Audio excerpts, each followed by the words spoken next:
네, 지난 시간 고산자 김정호 편 대동여지도 그 제작에 대한 이야기와 그리고 동대문 쪽에 그 고산자로라는 그 유래를 둔 길이 있다는 얘기까지 해서 21부였습니다. 오늘은 그래서요 22부를 준비했습니다. 22부는 계속 지금 조선시대 막 그쪽으로 가고 있어요. 한때 그 청량리역 한때 근대편도 막 가고 있었는데, 네. 예, 이제 좀 그 고미술이나 예. 그 이제 고대로 가는 느낌인데, 오늘 일단 저 준비된 화면 보면서 시작을 해보겠습니다. 네. 답심리 장안편 전문 고미술 상가라고 되어 있습니다. 네. 저희 그 답심리라고 하는 곳은 그 지명이 이제 무학대사라든지 조선 태조와 연관이 됐던 그런 지명이고, 장안평은 답심리 바로 옆에 붙어 있어서 그 장안평이라고 하는 곳이 이제 조선시대 때 말목장에 있었던 면목동하고 연관이 되는 그런 지역이라고 보시면 될 것 같은데, 그곳에 공교롭게도 전문 고미술 상가가 가장 많게 모여 있다고 해요. 그래서 전문 고미술 상가 하면 보통 저희는 인사동을 이렇게 딱 떠오르거나, 아니면 이제 뭐 황학동이라든지 아니면 뭐 동묘 그렇죠. 뭐 이런 식의 고미술 상가를 생각할 수 있는데, 여기는 이제 그쪽에서 이동을 했던 83년도 즈음에 이제 이동을 했던 고미술 상가가 모여 있고, 또 공교롭게 건물 자체가 다 고미술 상가 건물들이 여러 개가 모여 있어서 뭐 다른 분들은 이제 인사동 같은 경우는 뭐 종이라든지 카페라든지 아니면 미술관이라든지 그렇죠. 이런 것이 너무 겹쳐 있는 것이지만, 여기는 진짜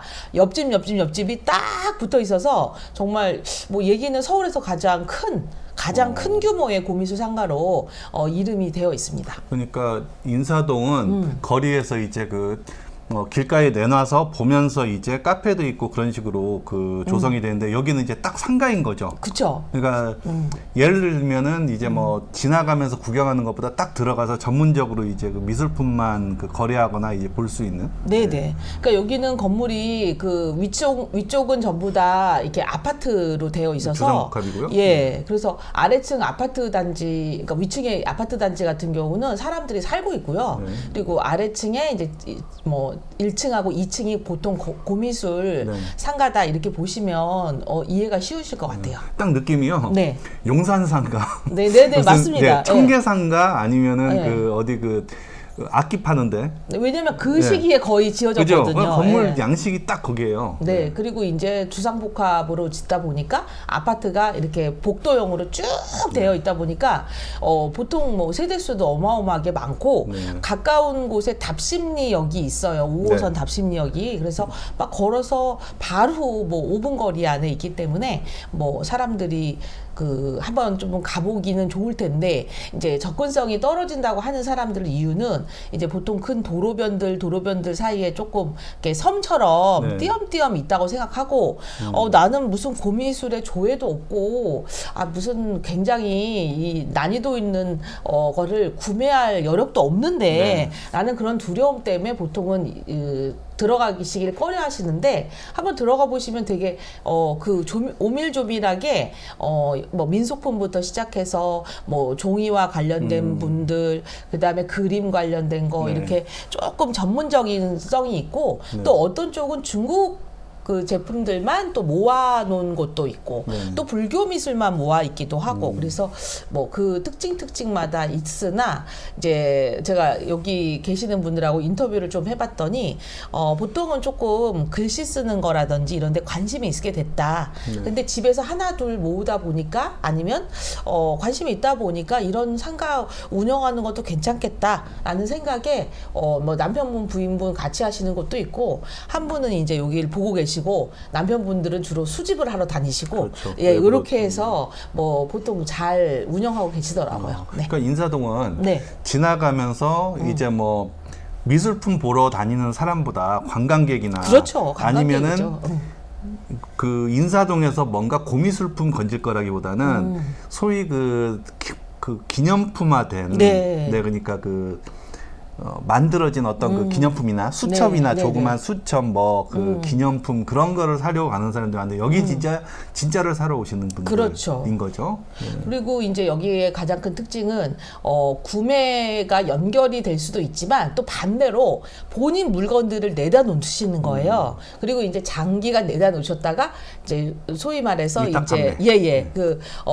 정말 주인이 나타나면 좋은 가격에 또 연결도 많이 해주시고 그러다 보니까 이 하나의 매장만 갖고 있으신 분도 많지만 뭐 몇 개의 매장을 갖고 있어서 또 이렇게 지하에는 어디 창고에도 있고 보관도 여러 곳에 하다 보니까 우리가 생각했던 것보다는 규모가 들어가 보시면 진짜 빈틈없이 촘촘히 쌓아 놓으셨더라고요.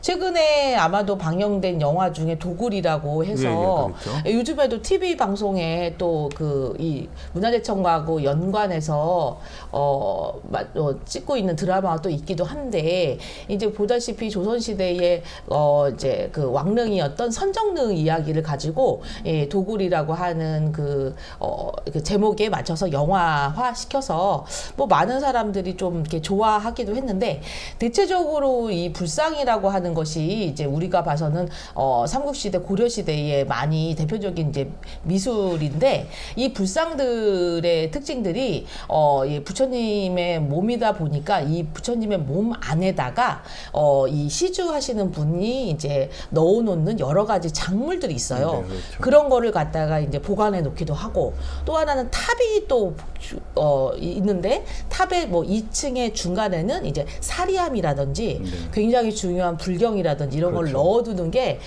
삼국시대부터 있었던 풍습이다 보니까 왜 외우고 있는지 모르겠는데 무구정광 다란이경. 무구정광 대다란이경이라고 표현을 그것도 하는데 탑에서 발견됐었고. 네, 저희 가장 중요한 이제 불국사에 석가탑하고 다보탑이 있는데 이제 석가탑이라고 한 탑 2층에서 들어 올렸을 때 나왔던 세계에서 가장 오래된 목판본이고 또 이 그 탑이라고 하는 곳 자체를 부처님의 무덤이라고 생각했고 그 탑 두 번째 칸에다가 부처님의 말씀에 해당하는 그 경을 집어넣고 이 탑돌이를 하는 게 당시에 이제 모습이었어요. 그래서 이 조선시대 때에는 이제 숭유 억불 정책으로 해서 대부분의 절들이 산으로 계속 올라가다 보니까 이 산에 올라가져 있는 곳에 보통 절이 많이 분포되어 있다 보니까 이제 이 도굴꾼들이 주로 이렇게 약간 살짝 크레인 비슷한 거는 좀 과하니까 조금 힘세고 이런 분들을 밤에 이제 투입시켜 가지고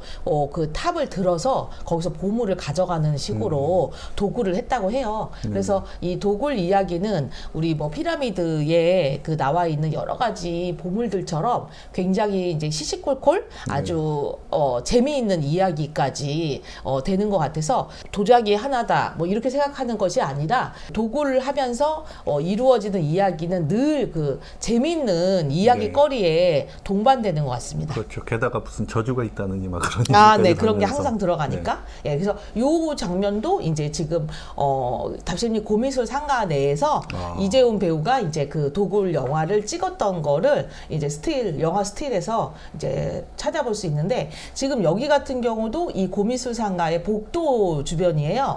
근데 보다시피 복도에도 물건이 엄청나게 많이 나와 있고 뭐 여기 보시면은 저기 또 우리가 잘 알다시피 뭐 당나라 쪽에 그 불교 미술품들이 있고 뭐 벽면 같은 데는 이제 우리가 왜 앤틱 가구라 그래갖고 인테리어 같은 거에 좀 관심 있으신 분들 있잖아요. 그런 분들이 이쪽에 와서 또 물건을 사러 오시기도 한다고 합니다. 네, 지금 여기 이제 답심리 고미술 상가가 이제 이 동대문구에서는 조금 이렇게 많이 홍보도 하고 이렇게 하기 위해서 이게 대규모 간판도 굉장히 많이 세워놨어요. 그래서 이제 이 큰 도로변 여기가 이제 저희가 그 청계천 쪽으로 넘어가는 그러니까 천호대교에서 넘어가는 이제 가장 뭐 버스라든지 교통량이 많은 도로인데 그 도로변 쪽에 저희 그 답심리 역이 있다 보니까 좀 홍보할 수 있는 있는 것들을 많이 해놨는데 그렇죠. 이제 생각보다 이런 것들이 좀 어려운 상황인 이유 중에 하나는 코로나 뭐 때로 인해서 많은 사람들이 이제 구매나 이런 거가 떨어진 것도 사실 있기도 했지만 이 보통 뭐 이런 고미술이 생각보다 가격대가 꽤 있기 때문에 이거를 좀 모으시는 분들도 이게 쉽게 이게 좀 이게 내가 좋은 가격에 과연 샀을까? 좀 이게 믿을 수 있는 상가일까? 뭐 이런 생각들이 있기 때문에 이제 쉽게 접근은 잘 못하시는 것 같아요. 그래서 이 고미술 상가라고 하는 것이 어떻게 보면 재테크의 수단이 될 수도 있고 또한 뭐 서울 옥션이라든지 뭐 이런 옥션이라고 하는 곳에다가 이제 구체적으로 뭐 이렇게 경매에 붙여서서 또 가격이 형성되기도 하기 때문에 많은 사람들이 많이 막 우르르 이렇게 다가가기는 어렵겠다. 그래서 제가 생각하기에는 여기에 해당하는 고미술 상가도 좋지만 여기에 저는 박물관이 하나 있으면 너무 활성화가 잘 될 것 같은 거예요. 왜냐면 이 기획전도 좀 하고 왜냐면 각자 갖고 있는 되게 좋은 물품이 많으니까요. 그러면 큐레이팅 하듯이 이번에는 예를 들어서 뭐 이 전시 주제를 갖다 하나 정하겠는데 뭐 고려 불교전 뭐 그런 식으로 한 가지 주제를 해서 그냥 단순하게 불교래도 회화도 있고 그다음에 불상도 있고 뭐 여러 가지 조각품도 있고 하기 때문에 그런 시리즈로 계속 해서 뭔가 큐레이팅을 해야 되는데 이 장소가 다 각자 사업자 등록을 갖고 계신 분들이 있기 때문에 그런 면들이 조금 아쉬웠다라는 생각이 들더라고요. 네. 이제 요거는 이제 그 뭐 고미술 상가 관련된 지도를 이제 여기 관련되신 분들이 만들어 놓으셨어요. 그래서 여기 보시다시피 서울의 상징이도 한 해치, 예, 그리고 이제 뭐 이런 3층 탑이라든지 이런 것들을 여기 고미술 거리, 문화 거리에 많이 갖고 있다. 거기에 추가로 고가구, 앤틱 가구도 많이 있다. 이런 게 어떻게 보면 홍보의 내용입니다. 그래서 지금 보다시피 여기 그 답심리역이라고 불리우는 5호선 답심리역에 1번 출구나 2번 출구로 나가시면 하나가 아니었어요? 예. 아까 2, 3동 전 하나만 보는 예, 여기 5동이 있고 그다음에 2동부터 시작해서 2, 3동, 그다음에 5동, 6동 뭐 이런 식으로 해서 요 라인 중간의 라인이 전부 다 고미술 상가 라인이고 요 장안평역까지 되어 있어요. 그래서 저기 아예 길 이름이 고미술로인가요? 네네. 그래서 여기가 재밌는 게 황물로라고 해서 예전에 여기가 이제 황물이라고 하는 이제 그 어떤 공업 관련된 시설들이 여러 개 많이 모여 있었대서 황물로라고 하는 이름이 있는데 지금 여기는 이제 그 보시다시피 고미술로라고 하는 이름을 만들어서 요 라인 자체가 전부 다 상가가 이렇게 쭉 몰려 있다 이렇게. 그래서 사실은 규모도 되게 크고요. 어떻게 보면은 동 하나 이상을 다 싹 가지고 있는데도 불구하고 많은 사람들이 가본 사람이 많이 없다는 거는 역시 고미술이라든지 그렇죠. 이런 거에 대한 관심사가 이게 어려울 거다. 그리고 예. 인사동 같이 놀기 위한 그거를 조성을 안 해놓고 네. 가게에 들어가서 본다는 게 사람들은 부담인 거죠. 네네. 가판이라도 딱 나와 있으면은 네네. 지나가다 뒷짐지고라도 보다가 이제 지나갈 네. 텐데 그런 건 아닌 것 같고. 네네. 그리고 고미술을 이렇게 수집한다고 하는 일이 보통 사람들은 절대로 저는 절대라는 표현을 하는 이유가 사실 정말 쉽지 않은 일이거든요. 왜냐면은 집안의 어떤 부위에 놔두더라도 종이 같은 경우는 햇빛이나 조도에 의해서 굉장히 많이 손상이 되기 때문에 집안에서 내려오는 고서 같은 오래된 책자들은 정말 그 종이가 부러진다는 표현을 쓰는데 그나마 한지어서 버티는 거예요. 일일이 다 깨져버리거든요. 그래서 조도를 굉장히 어둡게 해야만 그나마 관리가 되는데 그 조도계라든지 습도계라든지 아니면 그 외에 방을 고거에 맞춰서 생활하다 보면 사람이 살 수가 없기 때문에 그래서 이제 만약에 집에서 왜 그 대대로 물려놓은 고서라든지 이런 것들은 현재 박물관에다 완전하게 기증을 시켜주시면 박물관에서 이거를 관련해서 특별 전시회도 열어주시고 그 가문의 이름을 또 기증 패널에다가 붙여주기 때문에 혹시나 갖고 계신 분들은 이제 그런 식으로 기증하시면 좋고 그리고 또 고서라고 하는 것들은 너무 다량이에요.